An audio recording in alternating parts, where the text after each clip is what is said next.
किसी कारणी से मुख को मोड़ा, बीच भंवर में किस विधि छोड़ा। मैं तो सुहागन रही कुंवारी, पहने दुल्हन पे केसरिया बालम आओ हमारे देश। केसरिया बालम आओ हमारे देश। आपके कमरे में होने की वजह से सब हमारे करीब आने का नाटक कर रहे। घर में मुंह दिखाई की रस्म हो और मासा को पता ना चले, कोई ऐसा तो ना हो सके। मासा तो ज्यादातर अपने कमरे में रहती है, और जो उनके कमरे में उनके साथ रहती हैं, अगर वो मासा को वहाँ रोके रखे तो। तुम किसकी बात कर रही हो? गायत्री जी। अपना जला हुआ चेहरा क्यों छुपा रखा है? अब किसे बेवकूफ बनाना चाहती हो तुम? चलो पढ़ाओ इसे।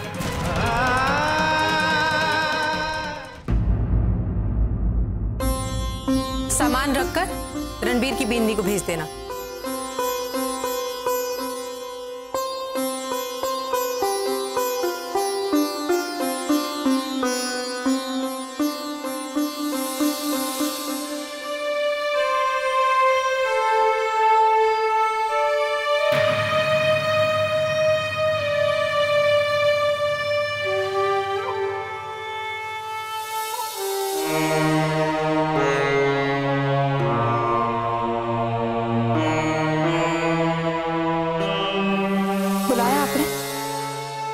कल थारी मुंह दिखाई की रस्म है, तो थारे वास्ते ये सब सामान लेकर आए।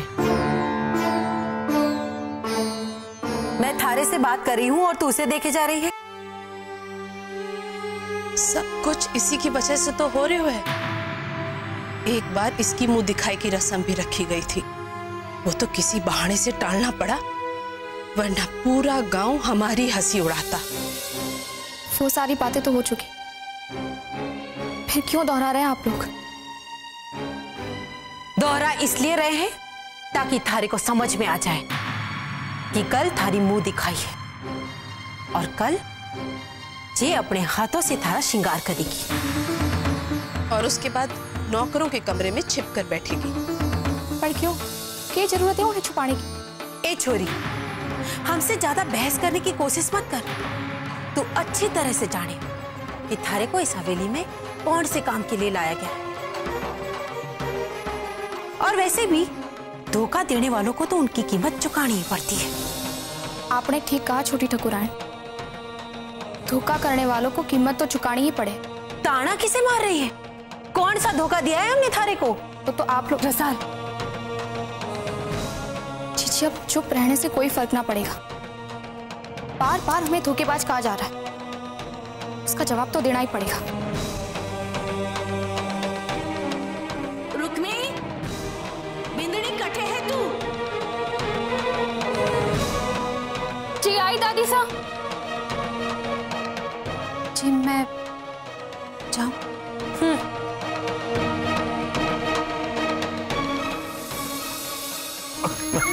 अब बता भी दो सुमेर साहब। हमारी मीटिंग सक्सेसफुल हो गई है, डील फाइनल हो गई है। बधाई हो भाई, तन्ने भी बधाई हो।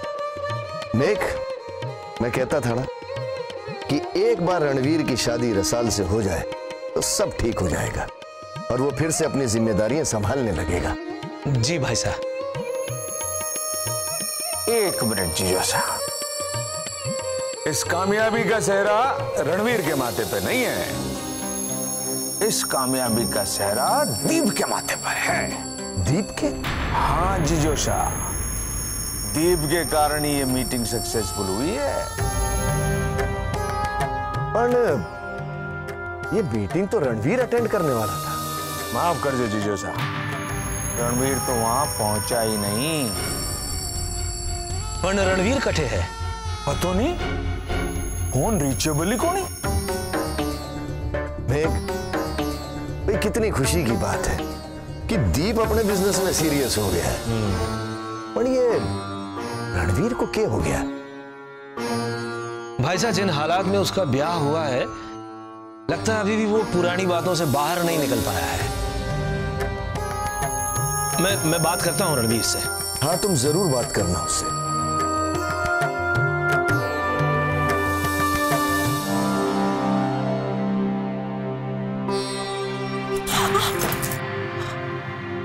माफ करना भुरानी साहब, हमारे से गलती हो गई। वो घर का और भी काम करना हो ना, इसलिए ध्यान नहीं गया। ये आपके कपड़े, बोलो तो दोबारा इस्त्री कर लो ना। ठीक है, पर तू सिर्फ काम करने के बारे में मत सोच। इस हवेली में काम खत्म करते करते जिंदगी खत्म हो जाती है, पर काम करने वाले को पता तक नहीं चलता।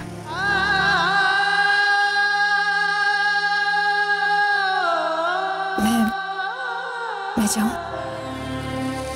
जरा सुन छोटी बहुरानी,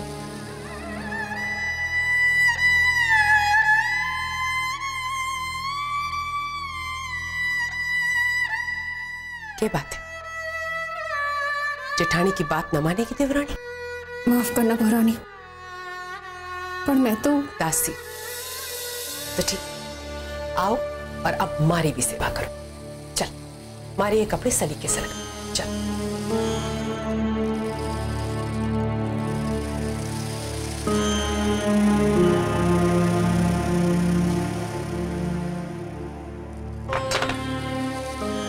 मारे को माफ करना बिंदड़ी, थारे को दासी कहकर पुकार। ना पुकारती तो शायद तू कभी मारे कमरे में ना आती।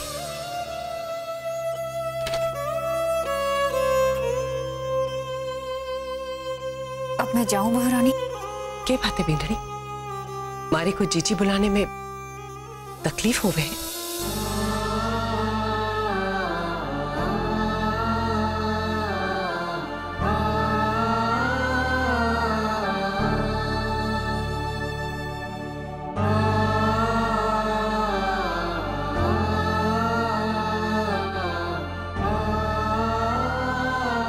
मैं हूं तो थारी जेठानी, कोई माने या ना माने, मैं तन्ने को अपनी देवरानी मानू।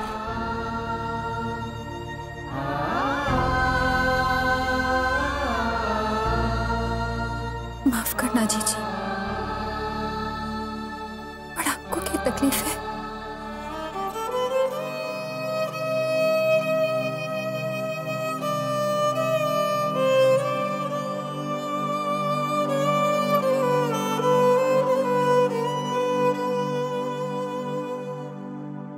चेहरे पर जो दाग है ना बिंदड़ी, उससे भी कहीं गहरा दाग हमारे अंदर है। तेरा दाग तो दिखे, पर मैं तो चाहकर भी अपना दाग ना दिखा सकूं। हमारे को रणवीर पर बहुत अफसोस है और डर लगे कि कहीं वो थारे जेठ की तरफ कोटों का सहारा न लेने लगे। जीजी, कुंवर सा सुना है, और फिर हमारी बहन भी आई है उन्होंने। अब उन्हें क्या दुख होगा? तू अब भी प्यार करे है ना रणवीर से?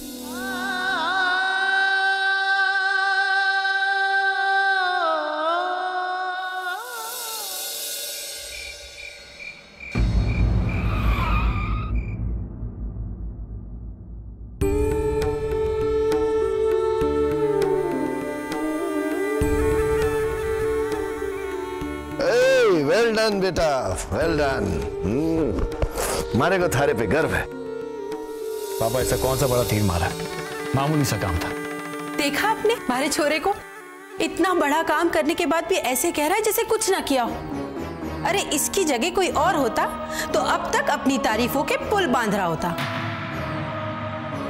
हाँ साहब, बेकार में मेरी बड़ाई कर रहे हो। क्या फर्क पड़ता है काम मैंने किया या रणवीर ने? बिजनेस तो अपना ही हुआ है ना। ठीक कह रहा बेटा। दीप बेटे, अच्छा किया जो तुम सही समय पर पहुंच गए, पर मैं हैरान हूं कि रणवीर कटे गया। उसकी नई नवेली दुल्हन ने तो जरूर पता होगा। क्या सोच रहा है बेटा? कुछ नहीं पापा, ऐसे सोच रहा था कि आप लोग बेवजह हमारे भाई रणवीर के लिए परेशान हो रहे हो। काका साहब, मैं जरा फ्रेश हो गया था, फिर पता लगा था। नहीं, क्या ये हमारा वही दीप है?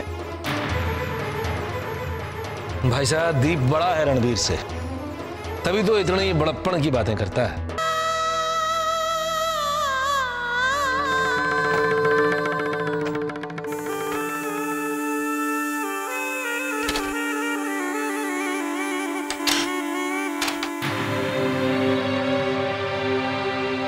आप क्यों आए हो यहाँ?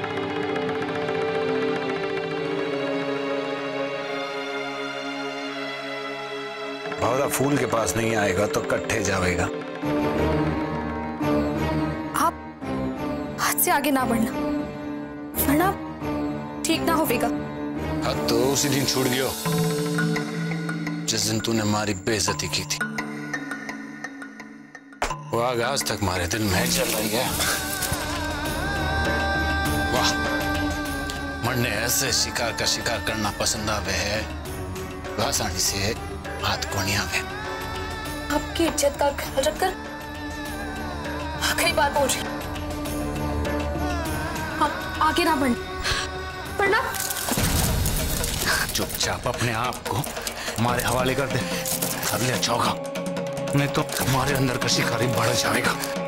हमारे शहर पर इस हवेली पे राज करेगी तू।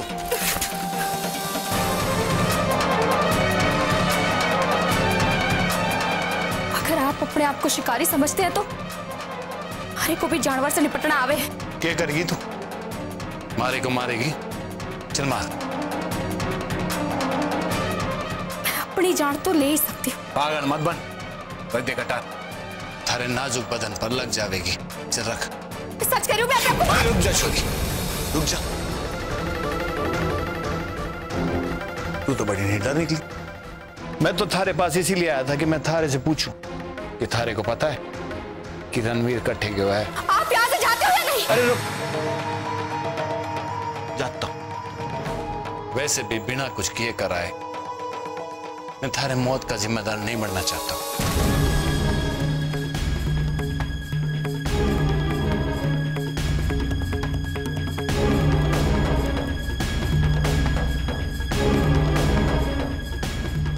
वैसे तू कितने भी फड़फड़ा ले, मैं तन्ने इस हवेली से जाने नहीं दूंगा।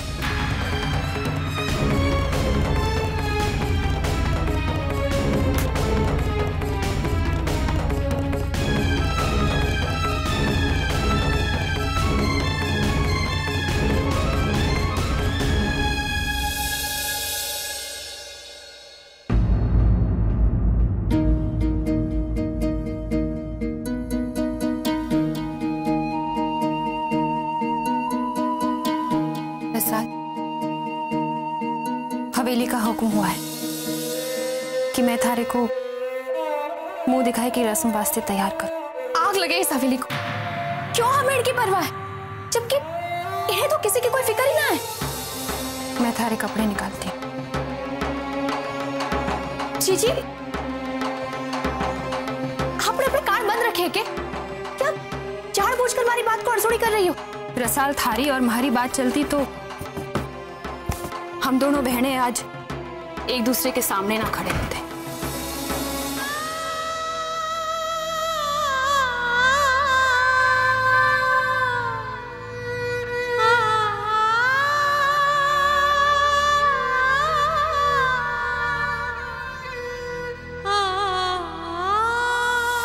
रसाल, हमारे प्यार करने की भूल की सजा थारे को, बापू को, माँ को सबको चुकानी पड़ रही है। पर आज मैं थारे को दुल्हन की तरह सजाकर अपनी भूल की सजा भुगतने आई हूँ। हमारी बेनती का मान रख ले, वरना इसका असर हमारे माँ बापू पर भी होगा।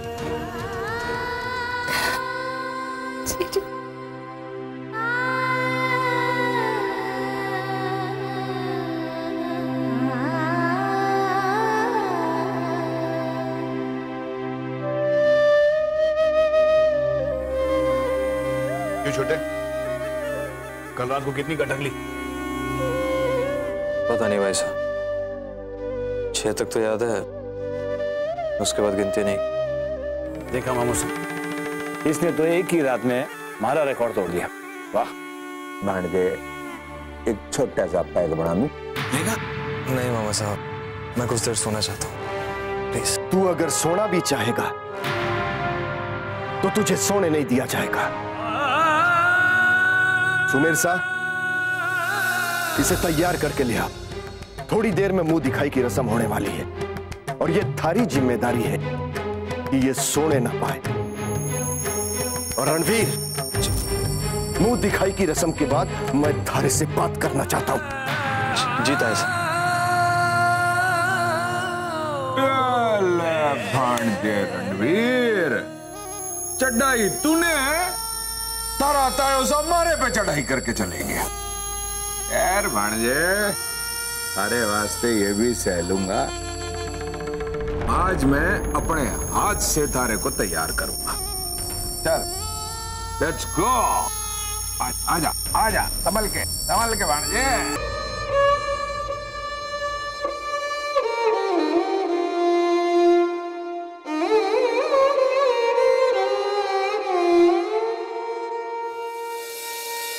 किसी की नजर ना लगे हमारी बहन को। आज गांव की ठकुराएं और सारी औरतें कुंवर सा की बिंदनी को देखती रह जाएगी और मैं कुंवर सा की असली दुल्हन को देखती रह जाऊंगी।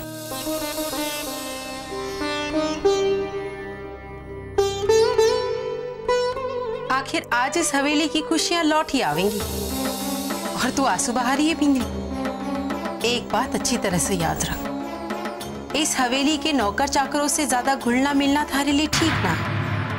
ये हवेली की शान के खिलाफ। चल आंसू पोंछ।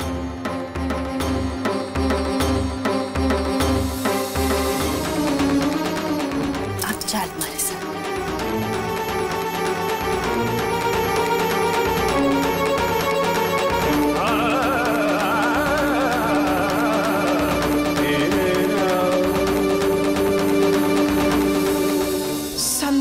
चरित्र कपास के समान होता है, जिसका फल नीरस और विशद होते हुए भी गुणकारी होता है। जिस प्रकार वह स्वयं कष्ट सहकर भी दूसरों के गुप्त स्थानों को ढकता है, उसी प्रकार साधु जन भी स्वयं दुख सहकर दूसरों के दोषों पर पर्दा डालते हैं, जिसके कारण वह वंदनीय होते हैं और यश प्राप्त करते हैं। लो, आपको दवाई देने का वक्त हो गया।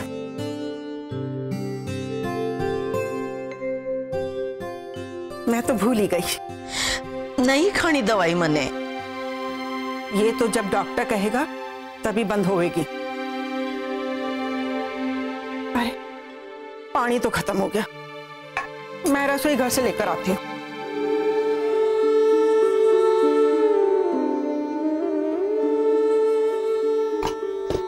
जल्दी है तने, आराम से काम ना कर सके है। आज हवेली में इतना काम है, इसलिए जल्दी जल्दी करना पड़ रहा है। गांव की इतनी सारी औरतें आई है, मुंह दिखाइए ना।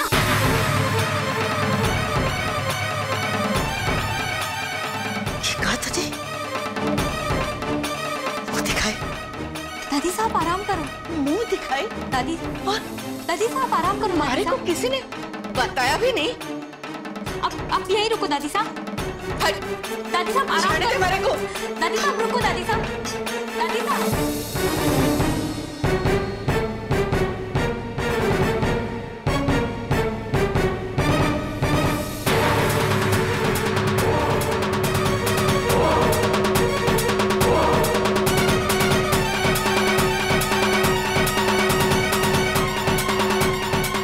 हे भगवान, अब क्या होगा?